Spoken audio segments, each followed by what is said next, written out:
Welcome back to Konya's Kitchen. We got some garlic parm truffle fries. Originally I was going to cut these into rectangles, but didn't want to waste any more edges. You know, we in a panoramic, can't waste food like that. So these are basically Hasselback waffle fries using the chopsticks so I don't cut all the way through. Watch this, it's going to be nice right here. Watch. Ooh, springy, nice. Okay, so next thing we're going to do, we're going to make that sauce. Recipe for the sauce is going to be right here.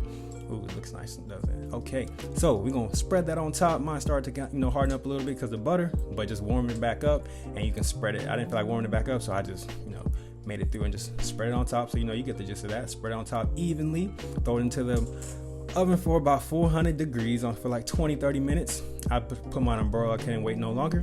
Now here I'm sprinkling that truffle oil because, you gotta need that truffle oil. So we're going to garnish it with a little salt and my favorite, some parsley. Oh yeah, that looks nice, don't it? All right, we're gonna put it together. Taste test. Ooh, wee, scrumdiddlyumptious.